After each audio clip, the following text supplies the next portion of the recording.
Quand j'écoute de la musique, quelque chose en moi cesse de résister. Ce n'est ni spectaculaire ni violent. Un abandon lent transpire de tout mon être, presque timide, comme une porte qu'on entr'ouvre après des années de verrouillage. Mon cœur se ramollit, non pas à cause de sa fragilité, mais parce qu'il n'a plus besoin d'être ferme. Nous passons nos vies à nous tenir droit, à serrer les dents, à tenir un rôle, une posture, une cohérence.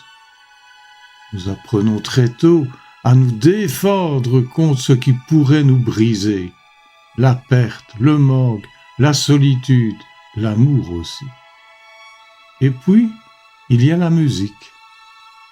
Elle n'argumente pas, elle ne convainc pas, elle entre et vibre. Lorsqu'une mélodie m'émeut, des larmes furtives apparaissent. Des signes de fragilité? Non, elles sont un signe de justesse. Pleurer n'est pas s'effondrer. Pleurer, c'est s'alléguer du fardeau qui n'a plus sa place. Les larmes sont une forme de mémoire liquide. Elles savent ce que je ne sais plus formuler. Elles savent ce que mon langage rationnel a oublié. Je suis un être sensible avant d'être un être performant, que je suis fait de chair vibrante avant d'être fait de projets. La musique éveille une partie profonde, ancrée en chacun de nous, un endroit préverbal. Avant les explications, avant les idéologies. Un endroit où nous sommes simplement présents, respirants, ouverts au monde. Lorsqu'une mélodie me submerge, je redeviens cette personne authentique, non pas plus jeune, mais plus sincère. Et dans cet espace, quelque chose d'étrange se produit. Je me réconcilie avec moi-même. Nous passons tant de temps en conflit intérieur, à nous reprocher ce que nous sommes, à vouloir corriger nos failles comme des erreurs de fabrication. La musique, elle, ne corrige rien. Elle accueille. Dans une chanson, une sonate, un chant lointain, je m'entends sans jugement. Ma tristesse n'est plus un problème à résoudre. Ma joie n'est plus un excès à modérer. Tout a le droit d'exister à la fois. Et cette permission-là est rare. Elle est précieuse. Elle est guérissante. Et la musique ne s'arrête pas à moi. Elle me conduit vers l'autre. Étrangement, quand je suis le plus profondément touché, que je me sens le plus proche des autres.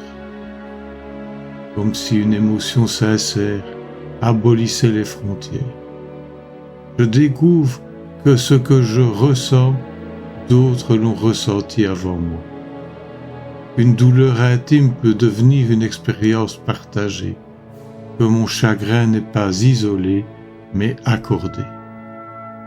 La musique est un langage sans passeport. Elle traverse les cultures, les générations, les histoires personnelles. Elle dit « Toi aussi tu as aimé. Toi aussi tu as connu la défaite.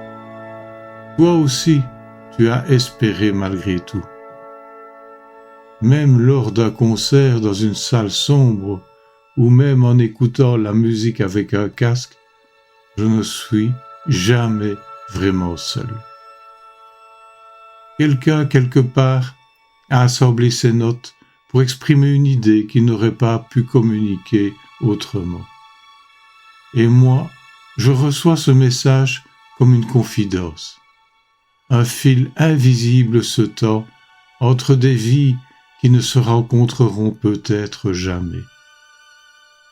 Alors, le monde change de visage. Le monde, nous le connaissons surtout par ses fractures, ces violences, ces crispations, ces discours trop sûrs d'eux.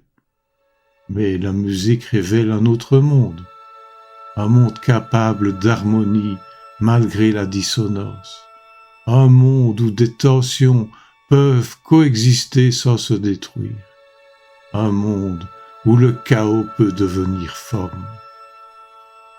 La musique ne nie pas la douleur du monde, elle la transforme. Elle lui donne un rythme, une respiration, parfois même une beauté. Et cette transformation n'est pas une fuite, c'est une résistance douce. Écouter de la musique, c'est apprendre à rester sensible dans un monde qui nous pousse à l'endurcissement. C'est refuser l'anesthésie émotionnelle. Je choisis de sentir, même si cela fait mal, parce que cela me rend vivant. Quand j'écoute de la musique et que je pleure, je ne suis pas en train de disparaître, je suis en train de me rassembler. Les morceaux épars de mon expérience trouvent soudain un centre de gravité. Pendant quelques minutes, tout fait sens sans avoir besoin d'explication. Et peut-être est-ce cela, au fond, le rôle le plus profond de la musique. Nous rappeler que nous appartenons à nous-mêmes, aux autres, au monde. Elle ne résout pas nos problèmes, elle ne répare pas tout, mais elle nous rend capables de continuer à aimer malgré les failles. Et parfois, c'est exactement ce dont nous avons besoin pour tenir debout. Quand la dernière note s'éteint, il reste un silence. Mais ce silence n'est plus vide, il est habité. Et dans ce silence, quelque chose murmure, tu n'es pas seul, tu n'as jamais été seul. Alors, je respire, je sèche mes larmes, et je retourne au monde un peu plus ouvert qu'avant.